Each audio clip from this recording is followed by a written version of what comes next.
ఏర్పాటు చేయటం చాలా దీవెనకరమైన విషయం. యవనస్తులను నిలువబెట్టి మహాభారమైన బాధ్యత కలిగిన పనిని ఈరోజు జరిగించటానికి దేవుడు వారిని బలపరిచిన విధానాన్ని బట్టి చాలా సంతోషకరమైన విషయము. మరి దేవుని యొక్క కృపను బట్టి మంచి సాక్ష్యం చెప్పారు. ఏమీ లేకుండా మొదలెడితేనే అన్ని సమృద్ధికరంగా జరిగే విషయాలు మన కనులకు మన ఆలోచనకు అందని దేవుని విషయాలు. మరి గ్రామంలో సంవత్సరం ఆపుకోకుండా మరి సంఘ ప్రోద్బలముతో, గ్రామస్తుల ప్రోద్బలముతో, దేవుని సహకారముతో, దైవజనుల సహకారముతో ఈ గ్రామంలో మరి అనేక మంది దైవజనులు పిలిపించి మంచి ఆర్కెస్ట్రా బృందాన్ని ఆహ్వానించి మంచి దైవ సేవకులు పిలిపించి ఈ గ్రామంలో ఇలాంటి కూడికలు జరిగించటం గ్రామానికి ఎంతో దీవెనకరమైన విషయం. మనకి కనిపించని దీవెనకరమైన విషయం. దైవజనులు సాక్ష్యం చెప్పారు, దేవుడే నాకు ఆధారమని. కనుక అసలు దేవుడు ఉన్నాడా? దేవుడు ఉన్నాడా? దేవుడు ఉన్నాడంటే నిదర్శనాలు ఏమిటి? దేవుడే నాకు ఆధారమని దేవుని మీద ఆనుకుని గొప్ప సాక్షిగా నిలబడిన యువకుని పక్షాన దేవుడు అద్భుతకరమైన కార్యాన్ని జరిగిస్తూ ఉన్నారు. ఈరోజు ప్రశ్న ఏమిటంటే, దేవుడు ఉన్నాడా? ఉన్నాడంటే మనం ఎలా అవగాహన చేసుకోవాలి, ఎలా అర్థం చేసుకోవాలి అనే విషయాలు ఈరోజు సవిస్తరంగా క్లుప్తంగా మన దేవుని దగ్గర నేర్చుకోవటానికి, మన కనుల ముందున్నవే మనం ఈరోజు జ్ఞాపకం చేసుకోవటానికి మరి ప్రభు ఇచ్చిన సమయాన్ని బట్టి, దేవుని దాసులు ఇచ్చిన సమయాన్ని బట్టి మీ అందరికీ నా హృదయపూర్వక వందనాలు చెల్లిస్తున్నాను. అందరికి వందనములు. కనుక దేవుడు ఉన్నాడా? గాలి ఉంది, గాలి వీస్తుంది, గాలిని అనుభవిస్తున్నాం, కానీ గాలి కనిపించటం లేదు. గాలి కనిపించినంత మాత్రాన గాలి లేదనటానికి అవకాశం లేదు. ఈరోజు గాలి లేదు, ఉక్కపోస్తుంది, గాలి లేదు అనుకుంటా ఉంటాం. చల్లటి గాలి వీస్తుంది అనుకుంటాం, కానీ గాలిని చూసిన వారు ఎవరైనా ఉన్నారా? గాలిని కన్నులతో చూసిన వారు ఎవరైనా ఉన్నారా? లేదు. కానీ గాలి ఉంది. అలాగే మన ప్రాణం ఉంది, కానీ ప్రాణాన్ని చూసే అవకాశం మనకు లేదు. ప్రాణం లేనంత మాత్రాన, ప్రాణం కనిపించినంత మాత్రాన ప్రాణం లేదనుకోవటం అవివేకం. లేదంటే మనిషి పరిస్థితి ఎలా ఉంటుందో మన అందరికీ తెలుసు. ప్రాణం ఉండటం వల్లనే నిలబడగలుగుతున్నాము, మాట్లాడగలుగుతున్నాము, తినగలుగుతున్నాము, మన పనులు సవిస్తరంగా చేసుకోగలుగుతున్నాము, మన కాలం విధానాల్లో మనం ముందుకు సాగగలుగుతున్నాం. ప్రాణం కనిపించకపోయినా ప్రాణం ఉంది గనుకనే మనం జీవించగలుగుతున్నాం. మరొక నిదర్శనాన్ని తీసుకుందాం. విద్యుత్ శక్తి, కరెంటు. కానీ విద్యుత్ శక్తి అంటే చాలామందికి తెలియదు, కానీ కరెంట్ అంటే అందరికీ తెలుసు. కనుక కరెంటుని మనం అనుభవిస్తున్నాం. కానీ కరెంట్ ఎవరన్నా చూడగలిగారా? కరెంటు మనం చూడగలుగుతున్నామా? కరెంటు మనకు కనిపించకపోయినా కరెంటు ఉంది. కరెంటు ఉంది. కరెంటు తప్పనిసరిగా ఉంది. పరలోకం మనకు కనిపించట్లా. కానీ పరలోకం కనిపించకపోయినా పరలోకం తప్పనిసరిగా ఉంది ఉంది అని మనం నమ్ముతున్నాం. నీకు ప్రేమ ఉందా, నీకు ప్రేమ ఉందా అంటారు. ప్రేమ అనేది మనకు కనిపించట్లా. కానీ ప్రేమ అనేది ప్రతి మనిషిలో కూడా, ప్రేమ అనేది, ద్వేషం అనేది ప్రతి మనిషిలో కూడా కనిపిస్తూ ఉంటుంది. కానీ దేవుని ప్రేమ, దేవుని శక్తి, దేవుని ప్రేమ మనకు కనిపించకపోయినా, దేవుని శక్తి మనకు కనిపించకపోయినా దేవుని శక్తి ఉంది. దేవుని శక్తి ఉంది కనుకనే ఈ గ్రామంలో ఇలాంటి మహాసభలు జరిగించగలుగుతున్నారు. ప్రారంభ దినాల్లో, మా సేవా దినాల్లో చాలా కష్టాలు పడేవారు. మాకంటే పెద్ద సేవకులు కూడా చాలా ప్రయాసపడేవాళ్ళు. సరైన ఆహారం ఉండేది కాదు, సరైన వసతి ఉండేది కాదు, సరైన వస్త్రాలు ఉండేవి కావు, వెళ్ళిన చోట సదుపాయాలు ఉండేవి కావు. అయినా కూడా ప్రయాసపడి సొంత ఖర్చులు పెట్టుకుని దేవుని సేవను అభివృద్ధి చేయాలి, ముందుకు సాగించాలని మా పెద్దలు ప్రయాసపడేవాళ్ళు, పోరాడేవాళ్ళు. వారెంబడ నేను కూడా యువకుడుగా, యవనస్తుడిగా ఉండేవాడిని. కనుక యవన కాలంలో నేను ఆ రోజు ప్రభువుని నమ్ముకోవటం వల్ల వారిలో ఉన్న అనుభవాలు నాకు లభ్యమైనవి. కనుక నేను కూడా ఉద్యోగం చేసుకుని కొంతకాలం అయిన తర్వాత సేవలకు వస్తే వారు దాటిపోయేవాళ్ళు, వారి అనుభవాలు నాకు దొరికేవి కాదేమో. అందుకనే కానీ వారు అంత ప్రయాసపడినా, కష్టపడినా ఆనాటి దినాల్లో పాకలు కనుక తాటేకు పాకతో మందిరం ఉందంటే గొప్ప సేవకుడే. చుట్టూ దడులు, రబ్బరు పుల్లలు కట్టి మెత్తేవాళ్ళం, మట్టితో మెత్తేవాళ్ళం. ఆ మందిరం ఉందంటే గొప్పే. అంతటి ప్రాముఖ్యమైన భక్తి, ప్రారంభించబడిన భక్తి ఈరోజు అద్భుతకరంగా, ఆశ్చర్యకరంగా కోకొల్లలుగా లెగిసినాయి సంఘాలు. సేవకులు కోకొల్లలుగా లెగిశారు. మందిరాలు కూడా మిద్దిలి లెగిసినాయి. ఎక్కడ చూసినా దేవుని మందిరాలు, దైవస్వరూపి మందిరాలు. కానీ బస్సు మీద, ట్రైన్ మీద వెళ్ళే సమయాల్లో చూసుకుంటా సంతోషించడం. కానీ ఈరోజు కారు మీద ప్రయాణం చేస్తుంటే ఆ మందిరాలను చూసుకుంటూ వెళితే చాలా సమయం గతించిపోద్ది. కానీ దేవుడు అంత విరివిగా భక్తిని డెవలప్ చేశాడు, ఆశీర్వాదాలను ముందుకు సాగించాడు. కనుక దేవుడు శక్తి కనిపించకపోయినా ఆ శక్తిని ప్రతి కుటుంబాల్లో వెలిగించాడు, ప్రతి కుటుంబాల్లో కనుపరిచాడు, ప్రతి కుటుంబాన్ని లేపాడు.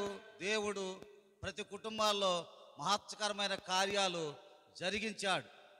ఇప్పుడు జోషువ చెప్పిన సాక్ష్యం చిన్న సాక్ష్యం కాదు. అలాంటి సాక్ష్యాలతో ఉన్న ఆ యవన కాలంలో దేవుని సేవ చేయటం అంటే, యవన కాలంలో సేవ చేయటం ఎంత కష్టమో మేము భరించాం. ఆ బాధలు, యవన కాలంలో ఎన్ని బాధలు భరించాలో, ఎన్ని అవమానాలు భరించాలో, ఎన్ని క్లిష్ట పరిస్థితి భరించాలో సామాన్యమైన విషయం కాదు. ఒక గ్రామం వెళ్ళే సువార్త చేయటానికి, ఆ గ్రామంలో ఒక స్త్రీ ఉంది, గ్రామం పేరు వద్దు. ఆ స్త్రీ ఏ పాస్టర్ ఆ గ్రామానికి వెళ్ళినా ఆ స్త్రీ దగ్గర సంతకం చేయాల్సిందే. ఆ స్త్రీని ముట్టుకోపోతే నన్ను అవమానపరిచాడని, గేలి చేసి పెద్దలు చెప్పి వస్త్రాలు ఓడదీసి చెట్టు కట్టేసి కొట్టేస్తారు ఆ గ్రామ పెద్దలు ఆ మాట విని. అందుకని కొంతమంది లొంగిపోయేవాళ్ళు. ఆ గ్రామం అలాంటి అలజడి గ్రామం అయిపోయింది. ఆ గ్రామానికే యవనస్తుడిగా నేను వెళ్ళాను సేవ చేయటానికి, అంటే సువార్త చెప్పటానికి. వెళ్ళి ఆ ఒక్కతే వచ్చింది నా దగ్గరికి. శనక్కాయలు పెట్టారు, ఏదో శనక్కాయలు తిందామని కూర్చుంటే శనక్కాయలు తింటూ ఉండగా ఆ ఒకటే మాట అంది, కనుక నువ్వు నా మాట విని నా దగ్గర సంతకం చేస్తే నీకే ప్రమాదం లేదు. నీవు నా మాట వినకుండా నన్ను ముట్టుకోపోతే నీ బట్టలను ఓడదీసి చెట్టు కట్టేసి తన్నిస్తాను, కావాలంటే సాక్షి గ్రామంలో తెలుసుకో అంది. గజ గజ గజ వణికిపోతున్నా, ఏం చేయాలో అర్థం కావట్లా. శనక్కాయలు నోట్లో వేసుకున్నా కానీ మింగటానికి కూడా లేని పరిస్థితి అయిపోయింది. చెమట్లు పోసేస్తుంది, ఏం చేయాలో అర్థం కాల. ఎందుకు వచ్చాను ఈ గ్రామం, ఇందుకు ఇరుక్కుపోయానని పారిపోవటానికి కూడా అవకాశం లేని పరిస్థితిగా ఆ స్థితి ఉంది. ఆ సమయంలో ఇవి వేదన పడుతూ ఉండగానే 10 నిమిషాలు టైం ఇస్తున్నాను, 10 నిమిషాల్లో పలానా చోటకు నువ్వు రాకపోతే నీ పరిస్థితి ఇదేనంది. గజగజ వణికిపోతున్న సమయంలో ఒక ముసలమ్మ వణుక్కుంటూ వచ్చింది. వణుక్కుంటూ వచ్చి, బాబు అది వచ్చింది దగ్గరికి, ఏమంది అది అంది. ఏడుతో ఈ సంగతి చెప్పా, నీకేం బాధ లేదు, నీకు నేను భద్రత కొంటా, నువ్వు ధైర్యంగా వాక్యం చెప్పు, నువ్వు రాత్రి పండుకున్న చోట నేను కాపలా కాస్తా, నీకేం ప్రమాదం లేదు, నిన్ను గ్రామం రేపు గ్రామం విడిచిపెట్టి పంపించే వారికి నేను బాధ్యత తీసుకుంటానని ఆ ముసలమ్మ బాధ్యత వహించి నా దగ్గరే కూర్చుని, ఒకవేళ బయటికి వెళ్ళాలంటే ఇంకొక ముసలమ్మ దగ్గర పెట్టి ఆ రాత్రి పాటలు కానీ వాక్యము కానీ రెస్ట్ తీసుకోవటం కానీ అంతా అయిపోయిన తర్వాత ఉదయకాలంలో కుర్రవాణిచ్చి సాగనంపింది. అందును బట్టి ఆ గ్రామం రక్షించబడింది, ఆ గ్రామానికి వెలుగొచ్చేసింది. 100 మంది విశ్వాసులు రక్షించబడ్డారు. ఆ గ్రామం రాబడిస్తే కానుకలు ఇస్తే మా గురువు గారికి ఎత్తుకిచ్చి ఇచ్చేవాడిని, చదువుకుంటూ ఉండేవాడిని కదా. అప్పుడు ఆ కానుకలు కానీ శనక్కాయలు కానీ బియ్యము కానీ ఏమి ఇచ్చినా మా గురువు గారికి ఇస్తే వాటినితో వాళ్ళు పోషించబడేవారు. కానీ అద్భుతకరమైన సేవా జీవితం, సేవానుభూతి జరిగింది. దైవ స్వరూపి హెడ్ క్వార్టరే ఆ ప్రాంతంలో నిలబడింది. ఆ రోజు కనుక ఆ ముసలమ్మ కనుక ఆ కాపుదల కాగిపోతే పరిస్థితి ఎలా ఉంటుంది, ఏమైపోయేది? నేను లొంగితే నేను భ్రష్టుని అయిపోయేవాడిని, సావు పనికొచ్చేవాడిని కాను. లొంగకపోతే బట్టలు తీసి చెట్టు కట్టేసి అవమానపరచబడేది. కానీ ఈరోజు యువకులు సేవ చేస్తున్నారంటే చాలా సంతోషకరమైన విషయం. వారు కాపాడుకుని జీవితాల్లో ముందుకు సాగుతున్నారంటే దేవుడు గొప్ప అద్భుతకరమైన శక్తి కలిగిన వాడు. దేవుని శక్తి కనిపించకపోయినా దేవుని శక్తి పనిచేస్తుంది. మనలో విశ్వాసం ఉంది కానీ కనిపించట్లేదు. కనిపించనందు మాత్రం విశ్వాసం లేదా? ఉంది. మనలో నిరీక్షణ ఉంది. నిరీక్షణ కనిపించినంత మాత్రాన నిరీక్షణ లేదా? నిరీక్షణ ఉంది. కానీ మనకు కనిపించకపోయినా అవి ఎలా మనం అనుభవిస్తున్నామో దేవుడు కూడా, దేవుని శక్తి కూడా మనకు కనిపించకపోయినా దేవుడు ఉన్నాడు.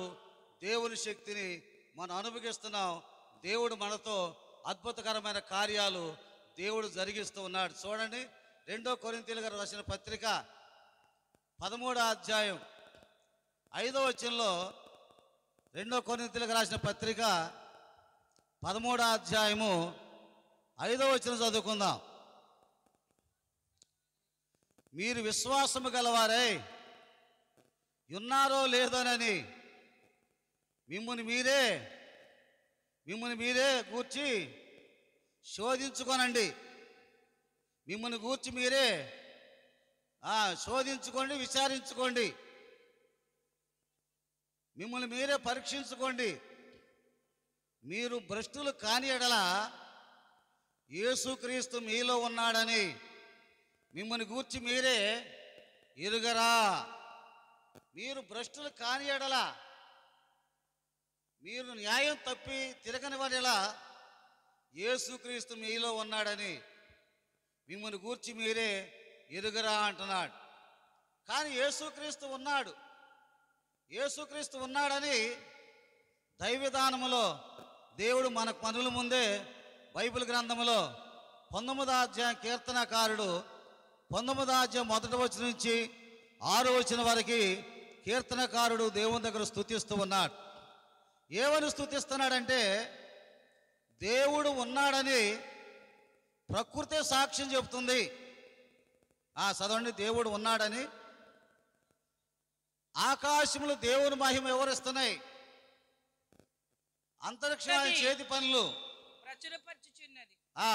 పగటికి పగలు బోధ చేయుచున్నది. పగటికి పగలు బోధ చేస్తుంది. రాత్రికి రాత్రి జ్ఞానం తెలుపుచున్నది. రాత్రికి రాత్రి జ్ఞానం బోధిస్తుంది. వాటికి భాష లేదు, భాష లేదు, మాటలు లేవు, మాటలు లేవు, వాటి స్వరము వినబడదు, స్వరం వినబడదు. వాటి కొననూలు భూమి అందంతటా వ్యాపించి ఉన్నది. భూమి అంతటా వ్యాపించి ఉంది. అనగా భాష లేకపోయినా, మాటలు లేకపోయినా దేవుడు ఉన్నాడని సాదృశ్యంగా మన ముందు దేవుడు సూర్య చంద్ర నక్షత్రాలు మన ముందు ఉంచాడు. భాష లేదు, మాటలు లేవు, పలుకులు లేవు. ఉదయాన్నే సూర్యుడు వస్తున్నాడు, సాయంత్రాన్ని పని ముగిస్తున్నాడు. సాయంత్రం చంద్రుడు వస్తున్నాడు, రాత్రంతా ఉండి పగల ఉదయానికి పని ముగిస్తున్నాడు.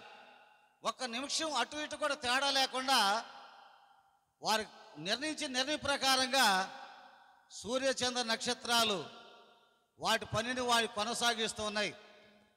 కనుక దేవుడు ఉన్నాడనటానికి దేవుడు కలగజేసే సృష్టియే మనకు ఆధారం. దేవుడు లేకపోతే సృష్టి ఎలా వస్తుంది? నడిపించే నాయకుడు లేకపోతే సూర్యుడు చంద్రుడు నక్షత్రాలు ఎలా ఉంటాయి?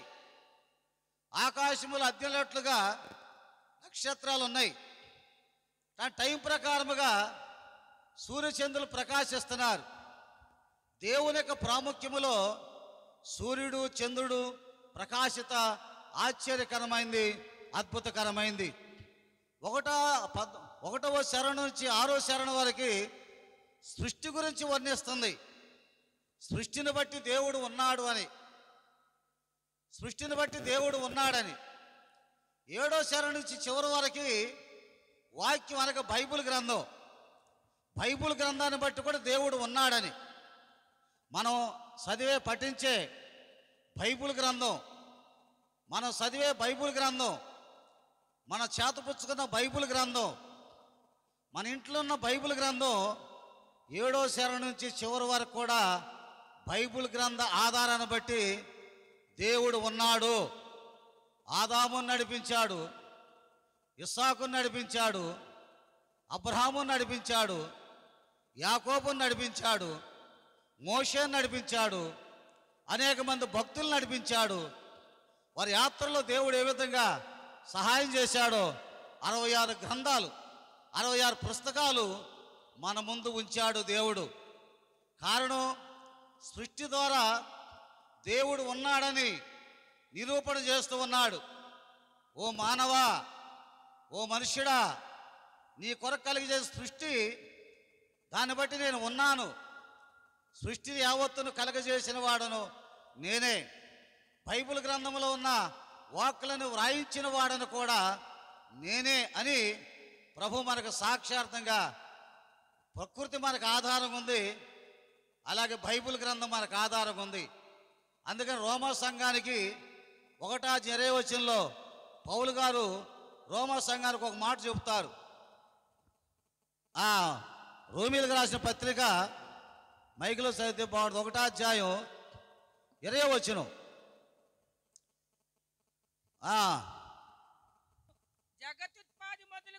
జగదుత్పత్తి మొదలుకొని జగదుత్పత్తి మొదలుకొని సృష్టింపడిన వస్తువులను ఆలోచించడం వలన తేటపడుతున్నవి కనుక వారు నిరత్తులై ఉన్నారు. మరియు ఆయన అదృశ్య లక్షణాలు ఏమిటో తెలుసా?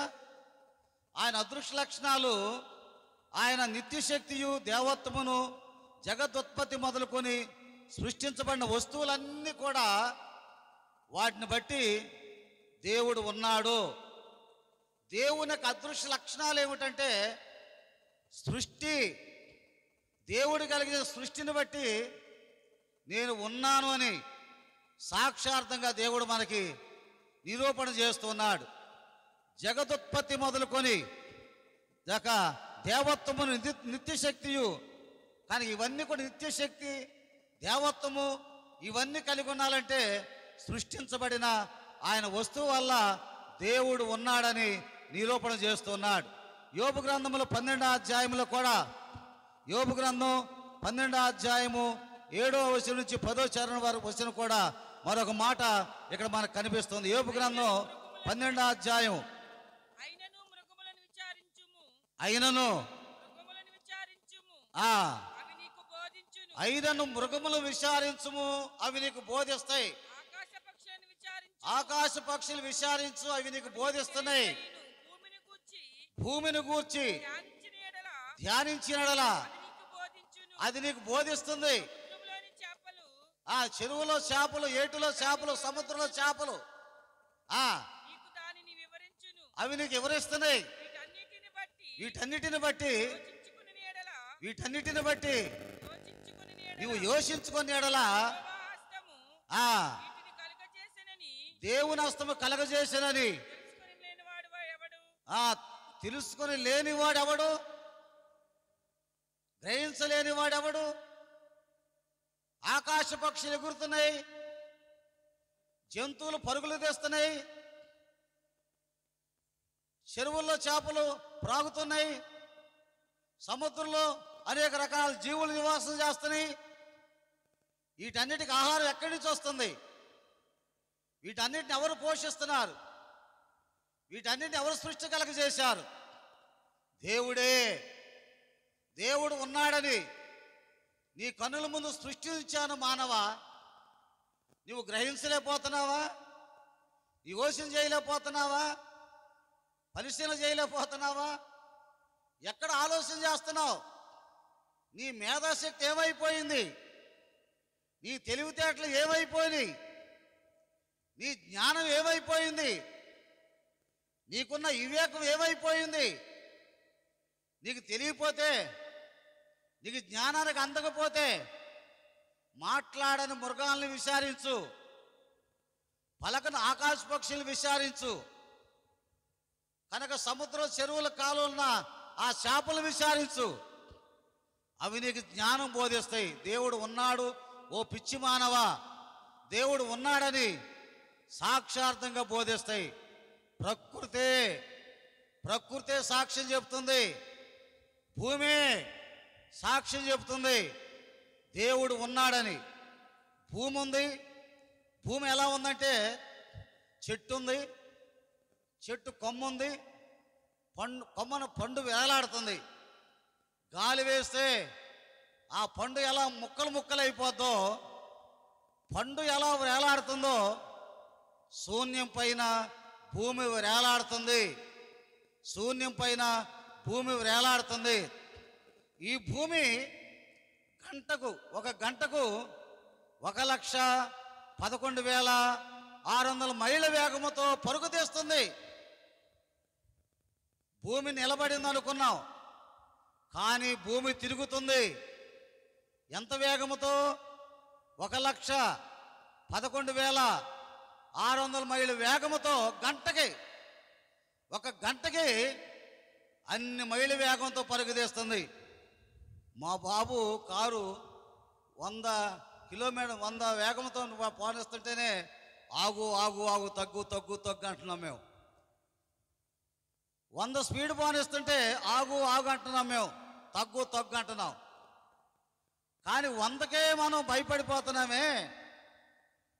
లక్షలు వేల కొలది వేగంతో పరిగెత్తున్న భూమి మీద మనం నివాసం చేస్తున్నాం, కానీ గ్రహించలేని యోచన చేస్తున్నాం. అదే అపోస్తల కార్యం 14వ అధ్యాయం 17వ వచనం కూడా చూడండి. అపోస్తుల కార్యం 14వ అధ్యాయం 17వ వచనం. అయినను ఆయన ఆకాశమందుండి నీకు వర్షమును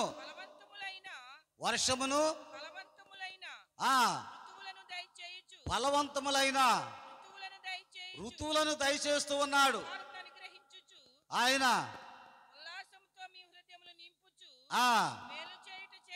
మేలు చేయుట చేత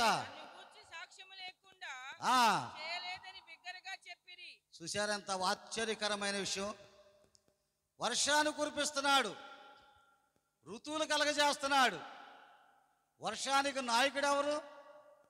ఋతువులకు నాయకుడు ఎవరు? కనుక మన కనుల ముందున్నవి సాక్షార్థముగా మనకు సాక్ష్యంగా దేవుడు ఉన్నాడని సాక్ష్యం చెబుతున్నాయి. కనుక ఈ రాత్రి సమయంలో దేవుడు ఉన్నాడా లేడంటే మన కనుల ముందు చూసే ప్రకృతే దేవుడు ఉన్నాడని సాక్ష్యం చెబుతుంటే మనం ఎలా ఉండాలో చూడండి. యోబు గ్రంథం 38వ అధ్యాయంలో మరొక మాట అంటాడు యోబు. యోబు ఏమంటాడంటే, యోబుకు 100 ప్రశ్నలు వేశాడు దేవుడు.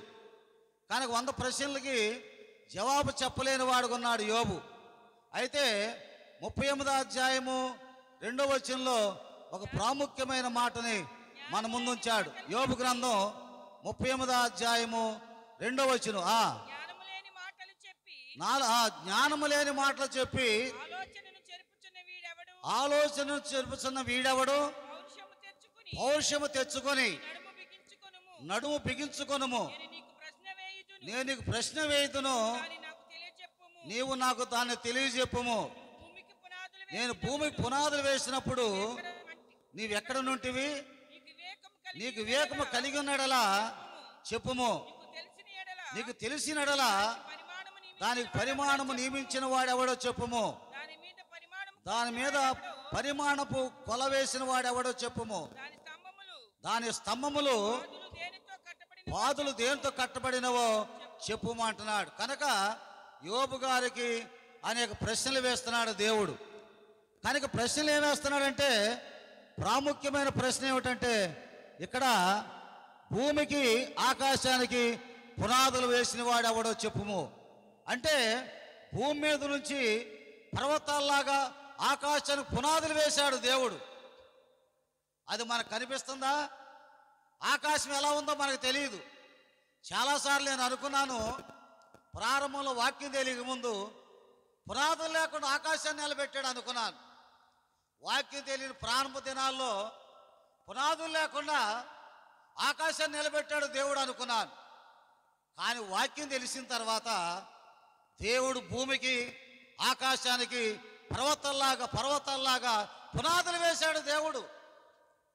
ఆకాశం కూలిపోకుండా, ఆకాశం మన మీద పడుకోకుండా, నీ భూమికి ఆకాశానికి పునాది వేసినప్పుడు నువ్వు కనుగొన్నావా అంటున్నాడు యోబు గారిని. యోబు శ్రమ వచ్చినప్పుడు, బాధ వచ్చినప్పుడు, యోబు తన విషయాలు బాధపడినప్పుడు యోబుతో మాట్లాడుతున్నాడు. కనుక యోబును ధైర్యపరచడానికి, నేను పునాది వేసినప్పుడు నువ్వు అక్కడ ఉన్నావా? ఆకాశానికి భూమికి పునాదులు వేశాను. భూమి కంటే ఆకాశం పరలోకము 100 రెట్లుంది.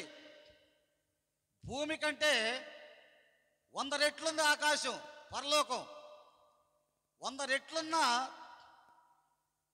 పరలోకానికి ఆకాశానికి భూమి మీద నుంచి పునాది వేశాడు దేవుడు. కనుక భూమి కంటే ఆకాశం 100 రెట్లుంది. 100 రెట్లున్న ఆకాశానికి దేవుడు భూమి మీద పునాది వేశాడు. దాని పరిమాణం ఎంతో నీకు తెలుసా? దాని కొలను నీకు తెలుసా? దాని వెలాడుపు నీకు తెలుసా? దాని బలం నీకు తెలుసా? దాని వైశాల్యం నీకు తెలుసా? భూమికి ఆకాశానికి పునాది వేశాను అంటే పర్వతాల్లాగున్న పునాదులు, కదిలించని పునాదులు, అవి మనకు కనిపించని పునాదులు. అందుచేతనే భూమి మీద మనం నివాసం చేయగలుగుతున్నాం. 9వ అధ్యాయం 6వ వచనం చూడండి. యోబు గ్రంథం 9వ అధ్యాయము 6వ వచనం చదువుకున్నా చూడండి. 9:6 దాని స్థలములలో నుండి 9:6 భూమిని దాని స్థలములలో నుండి ఆ కదిలించువాడు ఆయనే. ఆయనే, దాని స్తంభములు ఆదర చేయువాడు ఆయనే. దాని క్రమం ఆదరణ చేయవాడు ఆయనే. ఆయనే. మరొకసారి చదవండి.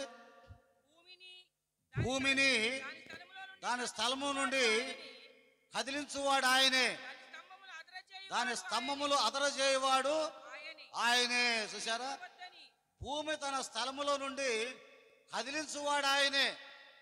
అంతేకాకుండా దాని స్తంభములను అదరజేయవాడు ఆయనే. కానీ స్తంభాల్లాగా వేసేసాడు. అదరజేయగలిగే శక్తి ఉంది ఆయనకి, తీసివేయగలిగే శక్తి ఉంది. ఇల్లు గనక పునాది కూలిపోతే పరిస్థితులు తారుమారవుతాయి. ఇంట్లో ఉన్న నిట్టాడు కనుక వంగిపోతే అది ఏ గాలి కూలిపోద్దో తెలియదు. ఇటుపక్క తాళ్ళేసి కట్టిన తుఫాను సమయాల్లో, గాలి సమయాల్లో అది పడిపోయే పరిస్థితి అవుద్ది. కనుక 9 మరలా చదవండి. 9:6 కదిలించువాడు ఆయనే, దాని స్తంభములను అదరజేసేవాడు కూడా ఆయనే, కనుక కదిలించేవాడు కూడా ఆయనే. అంటే దీని అర్థం భూమికి ఆకాశానికి పర్వతంలా పునాదులు వేశాడు. కనుక మనకు కనిపించని పునాదులు వేశాడు. కనుక మనకు కనిపించే ప్రకృతిని మన ముందుంచాడు. అంటే దేవుడు ఉన్నాడని సాదృశ్యంగా దేవుడు నిరూపణ చేసుకుంటున్నాడు. అదే యోబు గ్రంథం 26:11 కూడా, అదే యోబు గ్రంథం 26:11 మరొక మాట రాయబడి ఉంది. 26:11 ఆయన గద్దింపగా ఆకాశ విశాల స్తంభములు విస్మయం ఉంది అదురును. ఆయన బలం వల్ల ఆయన సముద్రమును రేపును. ఆయన గద్దింపగా ఆకాశ విశాల స్తంభముల విస్మయం ఉంది అదురును. అంతటి ప్రాముఖ్యమైన ఆయన కదిలించుకోకుండా భూమికి ఆకాశానికి పర్వతం లాంటి పునాదులు వేశాడు.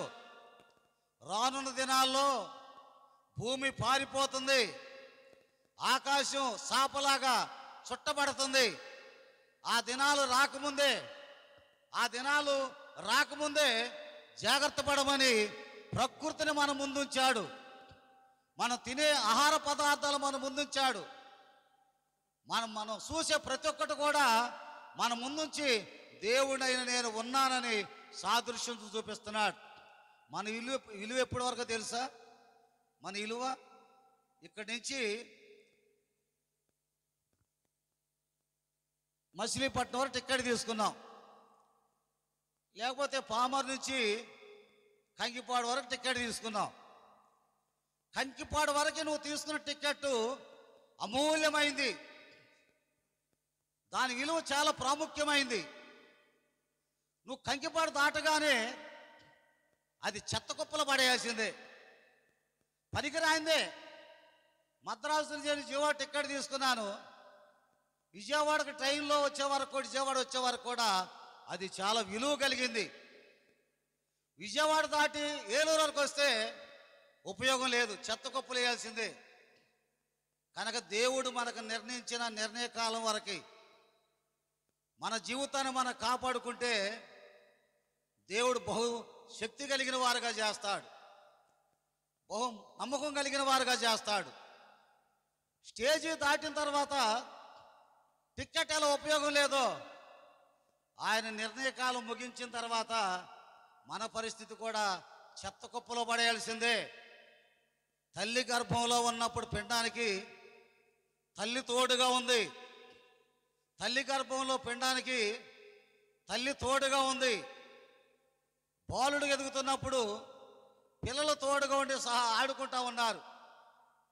యువకుడు అయిన తర్వాత భార్యకు భర్త తోడుగుంది, భార్యకు భర్త తోడుగున్నది, భర్తకి భార్య తోడుగుంది, భార్యకు భర్త తోడుగున్నాడు. వృద్ధాప్య దశ వచ్చిన తర్వాత మనవరాళ్ళు తోడుగున్నారు.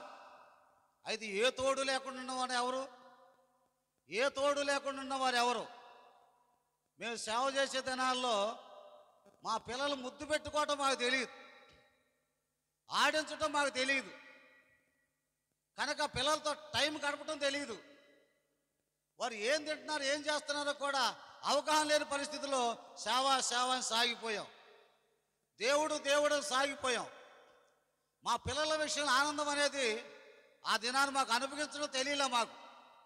ఈరోజు మనవరాడు వచ్చిన తర్వాత ఆ ఆనందం ఆ సంతోషాన్ని ఇప్పుడు అనుభవిస్తున్నాం. కనుక కాలాన్ని ఎంత వ్యర్థం చేసాం అనుకున్నాం, కానీ కాలాన్ని దేవునికి ఉపయోగించాం. జ్వరాలు వచ్చినా బలహీనత వచ్చినా బైబిల్ పట్టుకుని సేవని వెళ్ళిపోయేవాళ్ళం, ఏడ్చుకుంటూ వెళ్ళిపోయేవాళ్ళం. భార్యకు బలహీనత వచ్చినా, పిల్లవాడు హాస్పిటల్ ఉన్నాడన్న టైం ప్రకారం మాట అనుకున్న ప్రకారంగా సువార్త సేవకు వెళ్ళిపోయేవాళ్ళం. అలాంటి సేవా జీవితంలో ఉండటం వల్ల దేవుడు ఇవాళ మమ్మల్ని ఆనంద పరవశులుగా చేశాడు. ఈరోజు మనవరాళ్ళ వల్ల ఆనందం ఏదో ఆ సంతోషం అనుభవిస్తున్నాం, బిడ్డల వల్ల ఈ ఆనందం పొందలేకపోయామని ఒక దుఃఖకరమైన పరిస్థితి మాలో ఉంది. కానీ వృద్ధాప్యదశలో మనవరాళ్ళు తోడుగున్నారు. మరి ఏ తోడు లేకుండా వారు ఎవరున్నారు? ఏ తోడు లేకుండా ఒంటరిగా ఉన్నది సమాధి ఉంది, తోడుగా ఏ తోడు లేకుండా. ఓ మానవా, ఓ మానవా, నేను ఏ తోడు లేకుండా నీవెప్పుడు వస్తావు, నాకు తోడుగుందిగా రాని సమాధి మనం పిలుస్తుంది, సమాధి మనల్ని కేకలు వేస్తుంది, సమాధి మనల్ని పరవడదొక్కుతుంది, సమాధి గర్జిస్తుంది, సమాధి అవధులు ఏర్పాటు చేస్తుంది, సమాధి మార్గాన్ని సిద్ధం చేస్తుంది. కానీ దేవుడైతే నేను ఉన్నాను నీకు తోడుగా, నా ప్రకృతిని బట్టి నువ్వు దేవుడు ఉన్నాడని యోచన చేయి. దేవా అని నువ్వు ఎప్పుడైతే స్మరణ చేస్తావో నీ పక్షాన్ని నేను అద్భుతకరమైన కార్యాన్ని చేస్తాను. దేవా నువ్వు ఎప్పుడైతే విజ్ఞాపన చేస్తావో నేను నీ పక్షాన అద్భుతమైన కార్యాన్ని చేస్తానని దేవుడే చక్కని మాటలతో మాట్లాడుతున్నాడు. కనుక దేవుడు ఉన్నాడని ప్రకృతి సాక్ష్యం చెప్తుంది, దేవుడు ఉన్నాడని ఎక్కువ రిఫరెన్స్ చెప్పిన బైబిల్ గురించి బైబిల్ సాక్ష్యం చెప్తుంది. తిమోతి రాసిన పత్రికలో కానీ, పేతురు రాసిన పత్రికలో కానీ, మరి 19వ అధ్యాయం 6-7 నుంచి చివరి వరకు కానీ బైబిల్ గ్రంథం దేవుడు ఉన్నాడని సాక్ష్యం చెబుతుంది, దేవుడు అద్భుత కార్యాలు చేసిన సాక్ష్యం చెబుతుంది. కానీ మరొక విషయం ఏమిటంటే 71వ కీర్తన చూడండి. మనుషుడు కలగజేసే విధానం చూస్తే మనుషుని బట్టి కూడా దేవుడు ఉన్నాడని సాక్షార్థంగా మనిషిని సృష్టించాడు దేవుడు. 71వ కీర్తన, దావీదు రాసిన కీర్తనలు 71వ కీర్తనలో దేవుని యొక్క మాటలు చదువుకుందాం. 71వ కీర్తన 5వ శరణి దగ్గర చదువుకుందాం. నా ప్రభువా యెహోవా, నా నిరీక్షణాస్పదము నీవే, బాల్యము నుండి నా ఆశ్రయము నీవే, గర్భవాసిని మొదలుకొని నీవే నాకు ప్రేమకుడై ఉన్నావు, తల్లి గర్భము నుండి నన్ను ఉద్భవింపజేసిన వాడవు నీవే, నిన్ను గూర్చి నేను నిత్యము స్తుతిగానము చేయుదును, నేను అనేకులకు ఒక వింతగా ఉన్నాను, అయినా నాకు బలమైన ఆశ్రయము నీవే, నీ కీర్తితోను నీ ప్రభావర్ణలతోనూ దినమంతా నా నోరు నిండి ఉంది, వృద్ధాప్యమందు నన్ను విడనాడకము, నా బలము క్షీణించినప్పుడు నన్ను విడువకము అంటున్నాడు. చూసారా? కనుక మానవుని కలుగజేసే విధానాన్ని బట్టి దేవుడు ఉన్నాడని మనం నిర్ధారణ చేసుకోవాలి. ప్రకృతిని బట్టి దేవుడు ఉన్నాడు, అలాగే ఆ యొక్క బైబిల్ గ్రంథాన్ని బట్టి దేవుడు ఉన్నాడు, అలాగే మానవుని సృజించిన విధానాన్ని బట్టి దేవుడు ఉన్నాడని నిర్ధారణ చేసుకోవాలి. 2 కాళ్ళు నడవటానికి 2 కాళ్ళు కావాలని, చూడటానికి 2 కన్నులు కావాలని, వినటానికి 2 చెవులు ఉండాలని, మాట్లాడటానికి పెదవులు ఉండాలని, తినటానికి నోరు ఉండాలని, పనిచేయటానికి చేతులు ఉండాలని, ఇన్ని విధాలుగా ఆలోచన శక్తిని అనుగ్రహించిన దేవుడు మానవుడిని సృష్టించిన విధానాన్ని బట్టి, మానవుడిని కలుగజేసిన విధానాన్ని బట్టి దేవుడు ఉన్నాడని నిర్ధారణ చేసుకోవటానికి ప్రాముఖ్యమైన సాక్షి మనతో మాట్లాడుతున్నది. కనుక దేవుడు ఉన్నాడని సాక్షార్థముగా దేవుడు మనకి అద్భుతకరమైన కార్యాన్ని మనకు దేవుడు తెలియపరుస్తున్నాడు. 139 కీర్తన 13వ శరణం నుండి 16వ శరణం వరకు కూడా మరొక మాట చదువుకుందాం. 139వ కీర్తన 13వ శరణం నుండి 16వ శరణం వరకు. నా అంతరంగము నీవే కలుగజేసి, ఎవరు కలుగజేశారు? నీవే కలుగజేసావు దేవుడా. తల్లి గర్భమందు నన్ను నిర్మించిన వాడు నీవే ప్రభువా. నీవు కలుగజేసిన విధము చూడగా, నీవు కలుగజేసిన విధము చూడగా భయమును ఆశ్చర్యము నాకు కలుగుతుంది. ఇందును బట్టి కృతజ్ఞతాస్తుతులు చెల్లిస్తున్నాను. ఆశ్చర్య కార్యములు బహుగా తెలిసి ఉన్నది. రహస్యమందు పుట్టిన నాడు భూమి యొక్క అగాధ స్థలములలో, భూమి యొక్క అగాధ స్థలములలో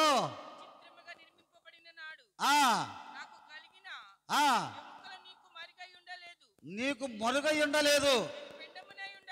నేను పిండమై ఉండగా నీ కన్నులు నన్ను చూశాయి. నువ్వు సృష్టించబడిన దినములలో ఆ దినములన్నీ నీ గ్రంథములో లిఖితములాయిపోయాను. ఎంత ఆశ్చర్యకరమైన అద్భుతకరమైన కీర్తనగా గ్రంథములో రాశారు ప్రభు. కనుక మానవ విధానాన్ని బట్టి, మానవ ఆలోచనలను బట్టి, మానవుని సృష్టి విధానాన్ని బట్టి, మానవుని యొక్క నడవడిని బట్టి దేవుడు ఉన్నాడు. దేవుడు ఉన్నాడు. దేవుడు ఉన్నాడు కనుక దేవుడు ఆ ఊపిరి, ఆ విధానాన్ని, ఆ బలముని దేవుడు అనుగ్రహించాడు. దేవుడు అద్భుతకరమైన తల్లి గర్భంలో 9 నెలలు 10 నెలలు ఏ ఆహారం లేకుండా, ఏ గాలి లేకుండా, ఏ ఏసీ లేకుండా పిండం గర్భంలో పెరుగుతున్నాడంటే దేవుని యొక్క అద్భుతకరమైన కార్యము. దేవుడు చూచాడు. పిండమనే ఉండగా నీవు నన్ను చూచావు.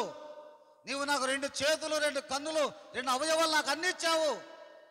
కుంటివాడిగా చేయలేదు, గూనివాడిగా చేయలేదు, గుడ్డివాడిగా చేయలేదు, చెవిటివాడిలాగా చేయలేదు, అంగహీనుడిగా చేయలేదు.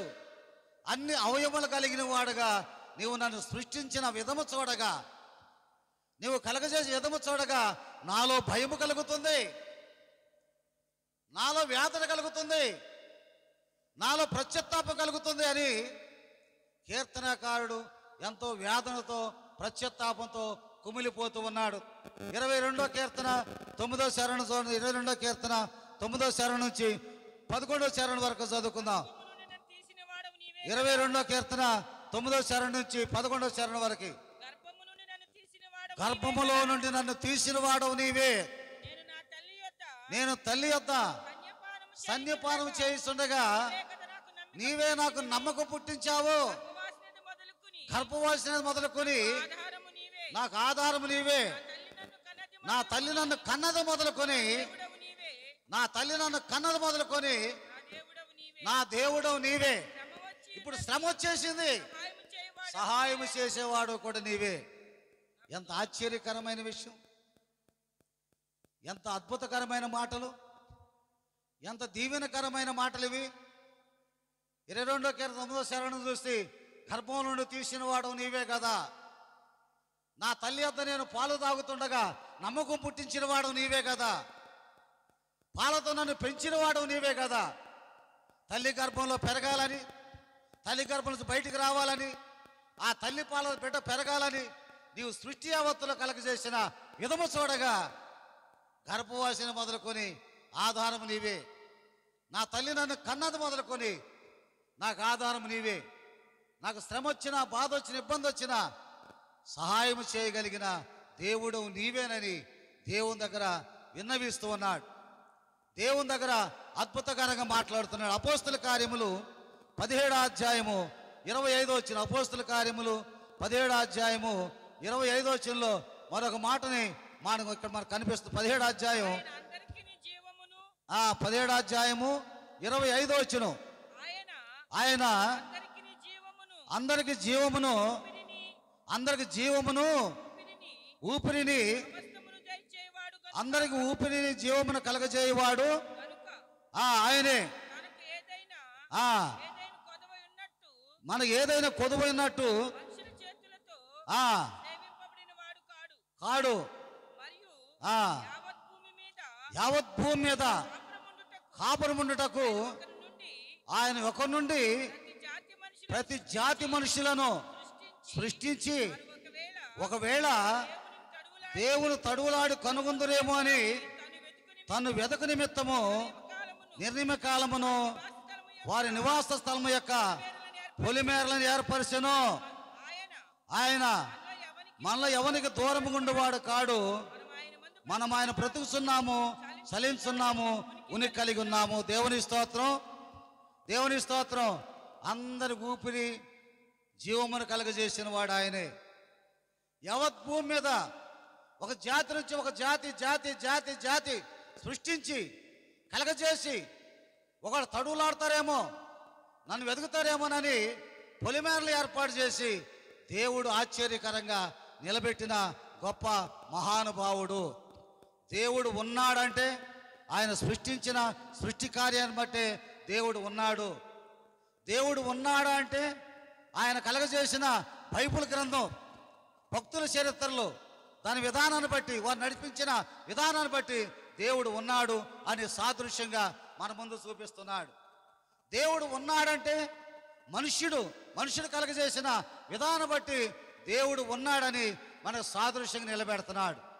దేవుడు ఉన్నాడంటే సూర్యుడు టైంకి రావటం, టైం ముగించటం, కనుక ఒక లేటు లేకుండా, ఒక నిమిషం ఆలస్యం లేకుండా, ఒక నిమిషం ముందుకు రాకుండా దేవుడు క్రమంగా నడిపిస్తున్నాడంటే దేవుడు ఉన్నాడు. దేవుడు ఉన్నాడు. దేవుడు ఎలా ఉన్నాడు? సూర్యుడు కాంతి ప్రతిబింబం కనుక, సూర్యుడు కాంతి ప్రతిబింబం కనుక తండ్రి కుమార పరిశుద్ధాత్ములుగా దేవుడు మన యందు ఉన్నాడు. సూర్యుడు ఆయన కాంతి ప్రతిబింబం. అలాగే ఓట, నీరు, భూమి తడపటం. అలాగే దేవుని యొక్క వేరు, చెట్టు, పండు ఎలా ఉందో, వేరు లేకుండా చెట్టు లేదు, చెట్టు లేకుండా పండు లేదు. దేవుని స్తోత్రం, దేవుని స్తోత్రం. ఓట లేకుండా నీరు లేదు, నీరు లేకుండా భూమిని తడపలేదు. దేవుని స్తోత్రం. సూర్యుడు లేకుండా కాంతి లేదు, కాంతి లేకుండా కింద కిరణాలు లేవు, వెలుగులేవు. అలా ఎలా కలిసిందో సూర్యుడిని, కాంతిని, ప్రతిబింబాన్ని ఎలా వేరు చేయలేమో, ఓటని, నీరుని తడపటం, భూమి తడపటం ఎలా వేరు చేయలేమో, వేరు, చెట్టు, ఫలాన్ని ఎలా వేరు చేయలేమో, తండ్రి కుమార పరిశుద్ధాత్మలు కలిసి ఉన్నారు. దేవుని స్తోత్రం, దేవుని స్తోత్రం. తాను సాదృశ్యంగా మానవుడిని దేవుడు నిలబెట్టాడు. శరీరము, ప్రాణం, ఆత్మ. శరీరం లేకుండా ప్రాణం, ఆత్మ ఏం చేయలేదు. కనుక ప్రాణం ఉండి ఈ శరీరం, ఆత్మ లేకపోతే ప్రాణం ఏం చేయలేదు. కనుక శరీరము, ప్రాణము, ఆత్మ మూడు కలిసి ఉంటేనే, ముగ్గురు కలిసి మానవులుగా ఉంటేనే మనం మానవులుగా జీవించగలుగుతున్నాం. అందుచేత యేసు క్రీస్తు మృత్యుంజయుడు, శక్తి కలిగిన వాడు, క్రీస్తు పూర్వము, క్రీస్తు శకము. కనుక ప్రపంచ చరిత్ర అంతా కూడా క్రీస్తుకు ముందు, క్రీస్తు వెనక అనే చరిత్ర సాదృశ్యంగా మన ముందుంది. అలాంటి యేసు క్రీస్తు నీ కొరకు, నా కొరకు భూమి మీదకి వచ్చాడు. నీ కొరకు, నా కొరకు రక్తమును కార్చాడు. నీ కొరకు, నా కొరకు బలైపోయాడు. యేసుక్రీస్తు ద్వారా దేవుని యొక్క మానవుడు, దేవుడు ఉన్నాడని సాదృశ్యంగా మనకు కనిపిస్తూ ఉంది. దేవుని యొక్క ప్రాముఖ్యమైన మాట ఏమిటంటే, కొలస్సీలకు రాసిన పత్రిక 2వ అధ్యాయం 9వ వచనంలో యేసుక్రీస్తు భూలోకానికి వచ్చి బోధించడం వల్ల కూడా దేవుడు ఉన్నాడు, ఆయన రక్తం వల్ల మనకు దేవుని యొక్క మేలు దొరుకుతుందని దేవుని యొక్క మాటలు రాయబడింది. చూడండి, కొలస్సీలకు రాసిన పత్రిక. దేవత్వము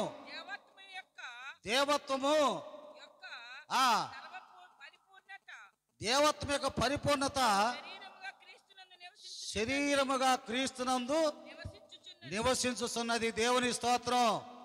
దేవత్వము యొక్క ఆ యొక్క పరివర్తన యేసుక్రీస్తు శరీరధారిగా భూలోకానికి వచ్చి ఆయన దేవుని యొక్క సువార్త 3.5 సంవత్సరాలు బోధించి దేవుని యొక్క కృపలో 33వ సంవత్సరం భూలోకంలో జీవించి 3.5 సంవత్సరాల సువార్త బోధించి ఆయన బలైపోయి రక్తమును కార్చి మన కొరకు ఆ యొక్క దేవుడు ఉన్నాడని సాదృశ్యంగా ఆయన బోధించాడు. దేవుని స్తోత్రం, దేవుని స్తోత్రం. అయితే యేసుక్రీస్తు భూమి మీదకి వచ్చి రక్తాన్ని ఒలికిస్తాడు అని యోబు గ్రంథములో 16వ అధ్యాయము 18, 19 వచనాల్లో యోబు ద్వారా దేవుడు తెలియపరుస్తున్నాడు.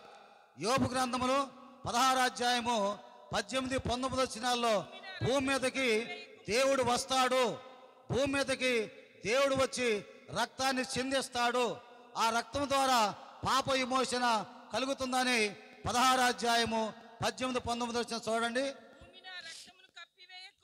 ఆ భూమి భూమి రక్తమును కప్పివేయకము, ఆ విరామము కలగకుండును గాక. దానికి సాక్షి అయిన వాడు దానికి సాక్షి అయిన వాడు పరలోకములో ఉన్నాడు. నా పక్షము సాక్ష్యం పలుకువాడు పరమందున్నాడు. చూశారు, భూమి రక్తమును కప్పివేయకము, నా మరొక విరామము కలుగనీయకము. భూమి నా రక్తమును కప్పివేయకము అంటే భూమి మీదకి రక్తం వస్తుంది, రక్తం ద్వారా ఇమోషన్ కలుగుద్దని కొన్ని 100 సంవత్సరాల క్రితమే యోబు గ్రంథములో దేవుడు దైవ సత్యాన్ని బోధించాడు. ఆ యొక్క పరలోకములో ఉన్న అద్భుతకరమైన కార్యం ఏమిటంటే పరమందు నాకు సాక్షిగా ఉన్నాడు.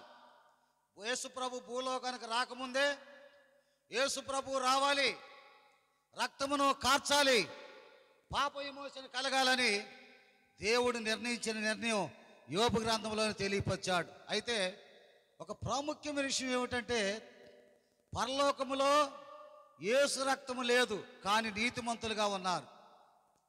పరలోకములో యేసు రక్తము లేదు, నీతిమంతులుగా ఉన్నారు. భూలోకములో క్రీస్తు రక్తము ధారపోశాడు, కానీ నీతిమంతులు కాలేకపోతున్నారు, నీతిమంతులు అవలేకపోతున్నారు. అందుచేత భూమి నా రక్తమును కప్పివేయకము, క్రీస్తు రక్తము ద్వారా పాప విమోచన, పాప క్షమాపణని దేవుడు తెలియపరుస్తున్నాడు. దేవుడు ఉన్నాడా లేడా అంటే ఒకటి ప్రకృతి మన గురించి దేవుడి గురించి సాక్ష్యం చెబుతుంది. దేవుడు ఉన్నాడా లేడంటే సూర్యుడు క్రమం ప్రకారం వచ్చి క్రమం ప్రకారం వెళ్ళిపోతూ ఎలా క్రమంగా కొనసాగిస్తూ నక్షత్రాలు కూడా ఒకటికొకటి ఢీ కొనుక్కోకుండా యథాప్రకారంగా వాటి యథాప్రకారం నడుస్తున్నాయి అంటే దేవుడు ఉన్నాడని సాక్ష్యాలు పలుకుతున్నాయి. అలాగే ఆ బైబిల్ గ్రంథం మనం పట్టుకునే బైబిల్ గ్రంథం ఇది సాక్ష్యం చెబుతుంది, దేవుడు ఉన్నాడని సాక్షార్థంగా చెబుతున్నది. 4వ విషయం ఏమిటంటే మానవుడు సృష్టించిన విధానాన్ని బట్టి దేవుడు ఉన్నాడని మానవుడి గురించి దేవుడు సాక్ష్యం పలుకుతున్నాడు.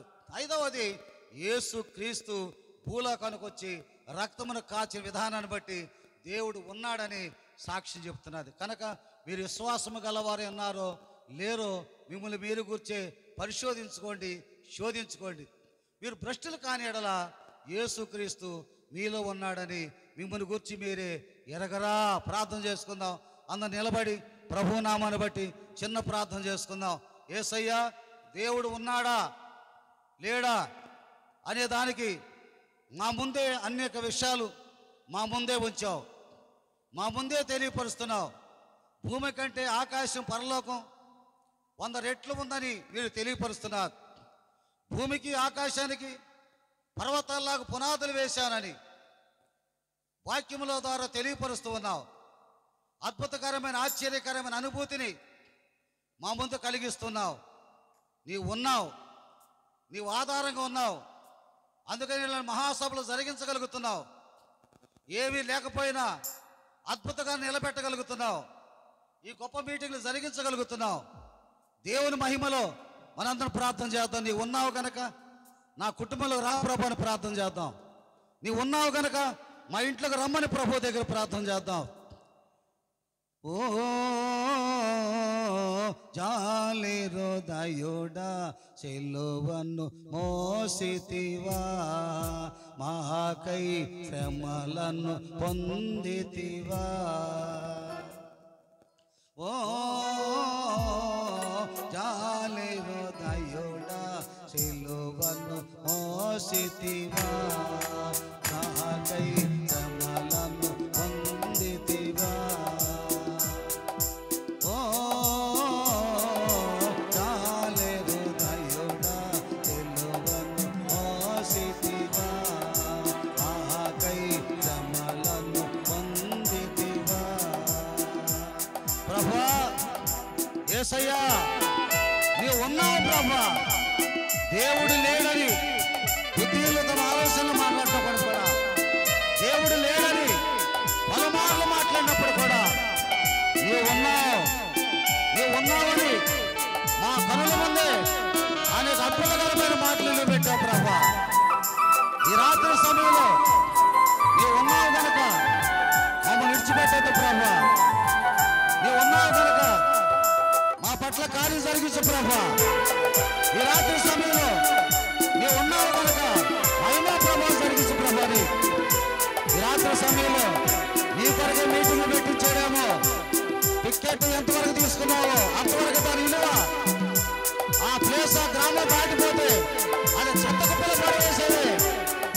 దేవుడి కృప మన మీద ఉన్నంత కాలం దేవుడు మనం నిలబెట్టేవాడు.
సహాయం చేసి కాపుదల పెట్టి వాతావరణం స్వాధీనించి మీరు నడిపించి విధానాన్ని బట్టి మీరే తోడు పరచగలని యేసు నామములో అడుగుతున్నాము తండ్రి.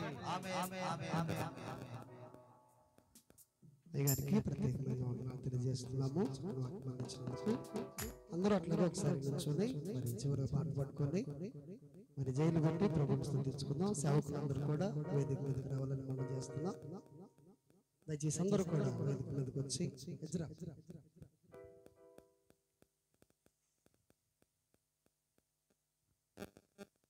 దయచేసి సేవకులందరూ కూడా వేదిక మీదకి వచ్చి దేవుని స్తుతించి పాట పట్టుకొని ప్రభు మనకు చక్కని వాతావరణం ఇచ్చి దేవుని దాసులు వచ్చి చక్కని మాటలు అందించినందుకు కృతజ్ఞతగా దేవుణ్ణి స్తుతించుకుందాం.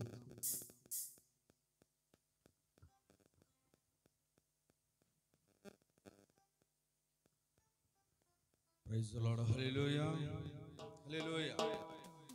చివరి 5 నిమిషాల్లో మరి ఒక సభ ముగించబడితే దయచేసి అందరూ కూడా ప్రభు చేసిన ఈ కార్యాన్ని బట్టి ఒక పాట పాడి ప్రభుని కనపరుస్తున్నాం. దేవునికి స్తోత్రం. దేవుణ్ణి స్తుతించుడి ఎల్లప్పుడు దేవుణ్ణి స్తుతించుడి. దేవుణ్ణి స్తుతించుడి ఎల్లప్పుడు దేవుణ్ణి స్తుతించుడి. ఆయన పరిశుద్ధాలయమందు ఆయన పరిశుద్ధాలయమందు ఆయన సన్నిధిలో ఆయన సన్నిధిలో ఎల్లప్పుడు దేవుణ్ణి స్తుతించుడి. దేవుణ్ణి స్తుతించుడి ఎల్లప్పుడు దేవుణ్ణి స్తుతించుడి.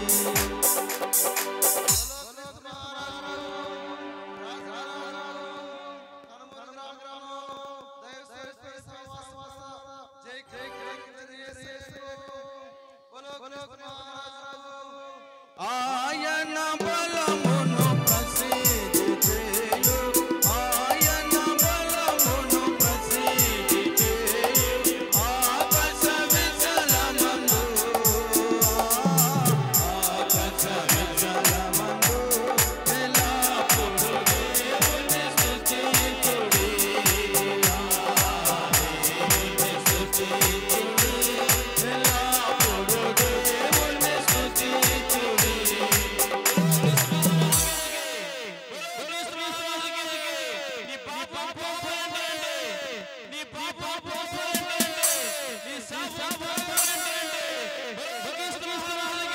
ఆయన పరక్రమ కార్యములు బాటి ఆయన పరక్రమ కార్యములు బాటి ఆయన ప్రభావములు ఆయన ప్రభావములు ఎల్లప్పుడు దేవుని స్తుతించుడి.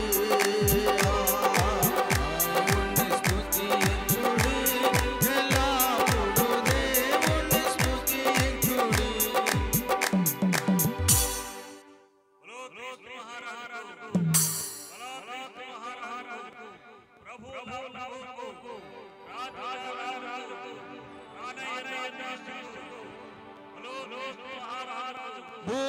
భూరాధ్వనితో ఆయనను స్తుతించుడి. భూరాధ్వనితో ఆయనను స్తుతించుడి. స్వరమండలములతో స్వరమండలములతో ఎల్లప్పుడు దేవుణ్ణి స్తుతించుడి.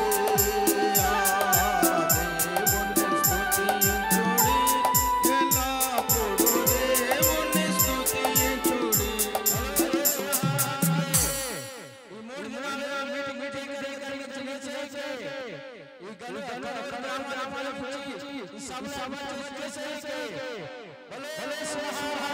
సకల ప్రాణులు యెహోవాను స్తుతించుడి. సకల ప్రాణులు యెహోవాను స్తుతించుడి. హల్లెలూయా ఆమేన్. హల్లెలూయా ఆమేన్. ఎల్లప్పుడు దేవుణ్ణి స్తుతించుడి.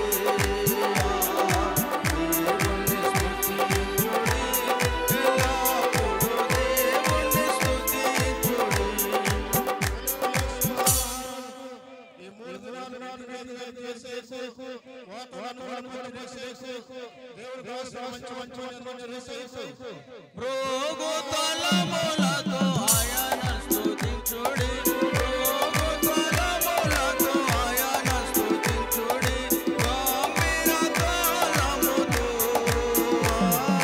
గంభీర తాళముతో ఎల్లప్పుడూ దేవుణ్ణి స్తుతించుడి,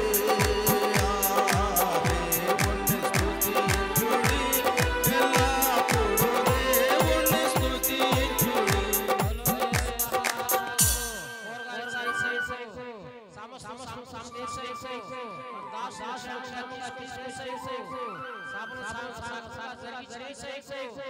సకల ప్రాణులు యెహోవాను స్తుతించుడి, సకల ప్రాణులు యెహోవాను స్తుతించుడి. హల్లెలూయా ఆమేన్, హల్లెలూయా ఆమేన్. ఎల్లప్పుడూ దేవుణ్ణి స్తుతించుడి, దేవుణ్ణి స్తుతించుడి, ఎల్లప్పుడూ దేవుణ్ణి స్తుతించుడి.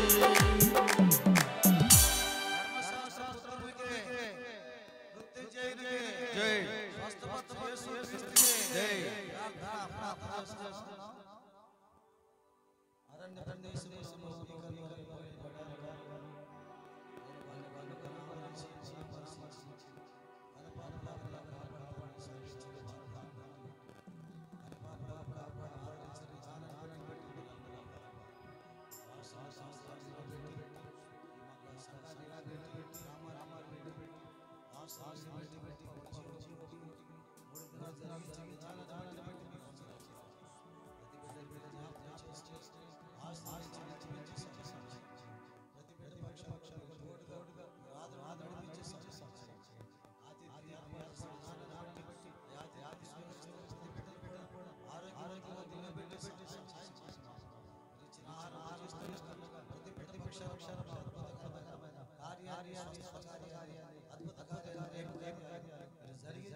దాసులందరికీ ప్రత్యేక వందనాలండి. కూడి వచ్చిన మీ అందరికీ వందనాలు. ప్రియమైన దేవుని బిడ్డలారా, మరి మీ అందరికీ మరి సంఘస్థులు యవనస్తులు ప్రేమ వందన ఏర్పాటు చేశారు. దయచేసి ఎవరు కూడా వెళ్ళొద్దు. మరి 3 లైన్లుగా మరి కూర్చున్నట్లయితే మరి యవనస్తులు మీ దగ్గరికి భోజనాలు తీసుకుని వస్తారు. మనందరూ కూడా భోజనం చేసి మరి మా కొరకు ప్రార్థన చేయాలని మనం చేస్తున్నాము.